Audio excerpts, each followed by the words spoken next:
Hey guys, it's Mike here, and welcome to another segment on Dragon Ball Z. Today we're going to talk about a very interesting topic that was recommended by a subscriber. That is, what if future Gohan went Super Saiyan 2? Now, as we all know, future Gohan is an alternate version of Gohan which exists in the history of Trunks' timeline, where the androids have taken over the world, destroyed most of human civilization, and killed the rest of the Z fighters. After the deaths of his friends and family, Gohan took it upon himself to train Trunks, the sole surviving son of Vegeta and perhaps the last best hope of humanity. Throughout the years, they encountered the androids on several occasions, and during one occasion, Gohan actually lost his arm. Eventually, Gohan decided enough was enough, and after taking Trunks out of the equation, went to go fight the androids on his own. However, due to their vastly superior strength, Gohan was defeated and killed at their hands. With his master and best friend dead, and no one to help Trunks in his effort against the androids, Trunks had the incentive to go back in time to another timeline to help their future and perhaps find a way to help his own.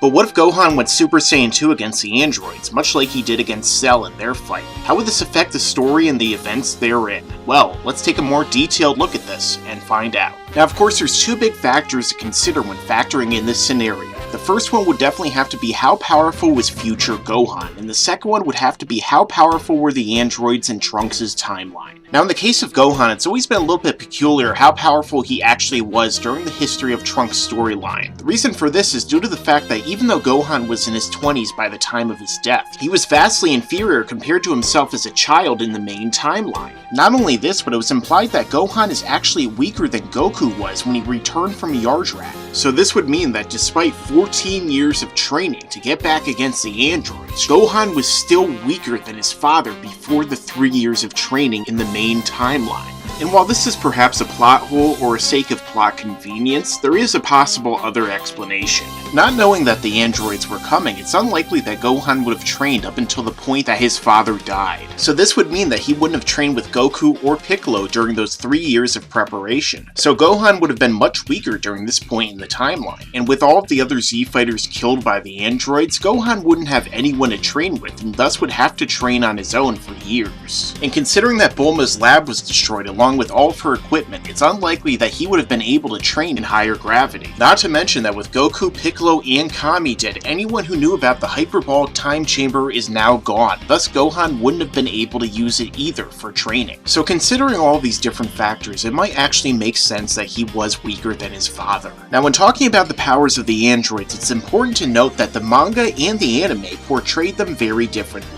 Whereas in the anime, Gohan is made to look like he can fight on equal ground against not only one but both of the androids. In the manga, this is very different, as when Gohan shows up to fight the androids, it's implied that the last time where he lost his arm, he only fought 17. Not only that, but even though Gohan says that he's been training a lot and thinks he's powerful enough to take on not only 17 but 18, 17 reveals that he actually used less than 50% of his power in their last encounter. Gohan is shocked by this revelation, and as 17 attacks, it's clear by Gohan's face that he knows he's going to die. There's nothing he can do to stop it. And of course this is actually what happens, considering the next time we see him he's dead on the ground.